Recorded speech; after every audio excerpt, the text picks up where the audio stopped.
Hello everybody, welcome back to the Driveway Engineer. I am JR. This is my D100. There's Peanut being naughty. Coconut having a drink. Today is going to be the first of a two-part episode on how we're going to kind of church this truck up a little bit for not a lot of money, which I already did a little bit last year when I pulled it out. This is an old farm truck, very much. There's a lot of Alabama going on here, which is where I bought it, Double Springs, Alabama. Last year when I pulled it out and I actually put the 440 in it, I kind of fogged some of the stuff flat black and evened it out a little bit, but there was like a lot of trim, the big dumb rubber trim on it. But I mean, there's a right way, a wrong way, and then there's the way I'm going to do it. So with this being an old farm truck, it has just silliness all over it. And I could go through and weld that shut and grind it down and take 5 years to fix this up, but I don't really know what the purpose of that would be. The bed's still damaged. You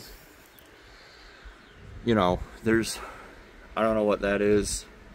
That bicycle reflector is not what belongs up there. So, you know, nicks from them hauling hay or whatever, which is basically what my wife wants to do with it. Like I've mentioned many times, on this side, you see I didn't bother to fake it with the wheels.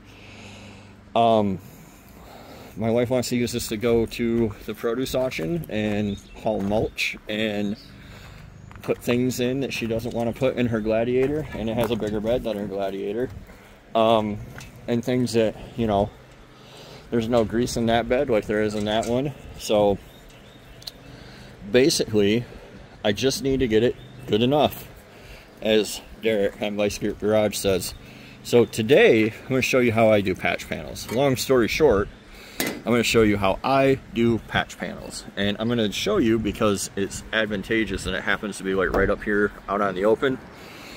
There's no rust in this truck elsewhere where you would normally be doing patches, but they do rust up here. This is double seamed, and somebody's been in here several times and already done the wrong thing. There's some spray foam up in there. You can see Bondo caked on it. Like they've already done the easiest, cheapest thing. So today I'm going to do the right-ish thing. I don't think I'm going to take this. You can take the windshield out and fix it. I don't think that the rust is up in there that bad. But I don't know. We'll have to see. The first step is to mark everything out, which I've already done. So you can see, I can see what I have to work with in terms of coverage on this panel. And then I'm just going to wire wheel this off, remark it, and come in here and cut probably like 1/2 inch inside. You could butt weld it and get the clamps and all that. I'm not going to do that. It's, again, not worth that to me. But I don't expect a lot of this to really make the cut, and I might just come in here and start cutting. But I do need to wire wheel the seam sealer out of the seam and just generally get it cleaned up. So I'll bring you guys right back in a moment. So I said I was going to wire wheel it, but that was a lie. I'm just going to cut it off. And you can see, like, this lasted for a while, and this actually looked all right when I bought it. Like, it was just bubbly. So I don't know, that repair, whoever did it, it probably lasted 10 years or so for them. But I'm going to go ahead and cut all the way across and get this crap out of here, and we'll do a slightly better repair for another 10 years. So right about now is the part where you're wishing you hadn't messed with it, which is why I often tell people just leave stuff alone. There's nothing to do here but clean this out at this point, which I'll just wire wheel it off, blow it out the best I can, wire wheel it off, and get all the Bondo and crap out of the trim rail or the drip rail here, and we'll go from there. I might have to take this windshield out after all, which I don't really hate, but I don't really want to if I don't have to. So we'll see. I'll bring you guys back when I have it cleaned out. So it's pretty quick work to clean up with a couple wire wheels. You need a cup. I use the cup and I use that sideways one. Again, I'm not going to make this perfect. I'm going to make this good enough. And this head rusted apart, and I'm going to weld it back together and pretend like I didn't know and Bondo right over it. But I am going to blow it out the best I can. I'll come through and paint it. And then if you're a Dodge guy, these panels came from Basil Custom Fabrication, by the way, if you care. But yeah, we're gonna cover that up and the cat cover this shit up, go about our business. Alright, so you can see I took the windshield out. I was hoping that I could ignore how far gone it was and kind of patch it up, but that path, like I've said, has already been taken. So the bottom of the drip rail is rotted out. It's gone. Gonesies. So I haven't really decided for sure how I'm gonna fix it, but I think I'm gonna fix it by taking it off. I think I'm gonna cut right here. For right now, I'm gonna cut up here, so I have some left, but I think I'm gonna take it off and then clean all of that up. And then my patch panels have a lip on them that's meant to sit in here, but I think I'll hammer that flat and weld it along the top where the gasket goes. So it'll be shaved up here. We'll still have them over the doors, and we can party on that way. And this has become a more advanced repair than what I meant to show you guys. So whatever, that's how she goes, I guess. Alright, we're gonna leave it at that for today. I cut that drip rail right off. I still haven't decided if I want to go back here. I think I'm gonna leave it the way it is, but bring it back just a little bit off on this side. The other side's a little bit further back. But I just brushed some of my favorite primer in there to kind of seal up everything that I'm not gonna cover up, or I'm not gonna be able to paint later. And I'll come back tomorrow, trim on those panels, get them in there, start with the corners. They have a lip on them, like I said, to go into the drip rail that's no longer there, not going to be there. So I don't know if I'm going to smash it down with the hammer or if I'm going to cut it off, but we'll deal with that tomorrow. And basically all I'm going to do is bring those panels to, you can see where the spot welds were, somewhere up here, and I'll weld them again and just feather that edge and Bondo it so it's smooth. Then the gasket for the windshield will sit over it anyway, and then with no drip rail, it won't sit there and rust. So also in preparation for next week's video, I'm gonna get those handles off there, get that crap off there, fill this stuff, whatever, so when I come back I can just roll paint. But I'm gonna call that it for today. We'll see you guys tomorrow. Alright, so next day, part you actually came here for. I'm gonna start by fitting these panels outside first, and I'm just gonna work my way. I'm gonna mount this, whatever it takes. I have to grind that down, I have to open this up, we'll see. And then if I have to beat this down, they're never right, and I always see people like, which ones fit? They all fit, none of them fit. Most of them come out of the same factory. This is actually reproduced by a guy, like I said, Basil Custom Fab. But if you're buying panels from like LMC, they're not available for this, but they all get them from the same place otherwise. So yeah, I'm gonna have to, you see that this is bent in. I pretty much got that kind of the way I want it. I might come in and cut it back a little further, take this shit out from in there, and then peel that lip back so that it sits down and I have bare metal to sit in. I used a hole punch tool that I have to punch holes so I can spot weld or drill for tech screws, but you can just drill holes or whatever. You can go around the edge. It's all good. So it's a lot of grinding and a lot of fitting and a lot of hammering, and it just is what it is. So we'll be back.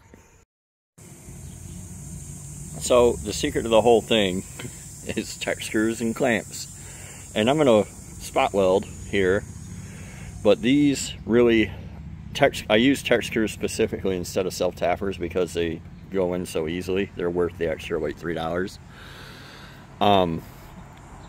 But these will draw the base metal up, they'll draw this down, they get everything in line, and then I have a variety of vice grips and clamps and whatnot that I use so that I can get everything lined up the way that I need it. And I'm going to do the top, and then I'll come back in and do, like I said, I'm going to do the corners, I'm going to work my way out, in, I'll put the centerpiece on, trim it to fit, and then I'll do the bottom lip and deal with, I might have to slit this and pound it down. It is what it is, so we'll see. Alright, so with both corners on, I slid the centerpiece underneath. I'm not going to bother to trim it. I'm going to let it be all overlappy. You see there's a gap because the center of the roof dips. That piece underneath that's rusted doesn't actually do anything in terms of like holding this up. That piece, I don't know what it is. It's like a brace for the upper windshield or something, but it doesn't hold the roof up. I'm going to punch some holes in the top of that because I can't really lean on it to run my screws, and then you can weld these up. You can put a piece of copper or aluminum behind it, and I might do that. I think I have a piece sitting over there because the weld won't stick to it. When you try to weld that, like, it's thin, it's way thin, so it's going to blow holes and you'll wind up with a bunch of boogers, and then you got to grind it down. It's kind of a pain, but some of these are a little bigger than I'd like to fill with the steel bondo. So like this one, and this one I'd really like to weld, so I might do that. I got to get that crap off the back too today, and then we'll be ready for bondo. Well, I'm going to paint it. I'm going to weld it up, but I'll bring you guys back when it's welded. Alright, so I know I said I was going to come back when it was welded, but I wanted to show like why I use these screws, and another thing, the brand Tex. The screws aren't holding it together, although there are certainly trucks out there where some unmasked stranger ground these off and bonded over them, and they're still in there holding tight. Like, look at this roof now. And these grab better than a standard self-tapper with like a Phillips head. I always get the kind with the hex heads so that I can really drive them, and they form all the metal. So this all has more or less a shape now, and it's going to stay in place while I'm beating on this flange, trying to get it to go down. Because I'm going to beat it flat. I'm going to relief cut it around here, beat it flat and grind it off where it overlaps, and then I'll go in here and patch these up, and then just weld around the perimeter, grind that down, try to weld those holes up. We'll see how I feel, and grind it all, bondo it, and you're looking at, like, this thing will still be whole, I guarantee. I know the comments are it's gonna last from the couch. I guarantee this thing will be around and solid and whole when some oligarch, some Belizean oligarch wants to send it to Trappist B in 2163. So this is welded, and it's all the weld it's going to get, and it is substantially less than perfect, and that is 100% okay, because you're going to grind it off anyway. And all those jokes about on the internet about how welder grinders and paint, like, nobody anywhere, Chip Foose does not weld a patch panel in and then paint over it.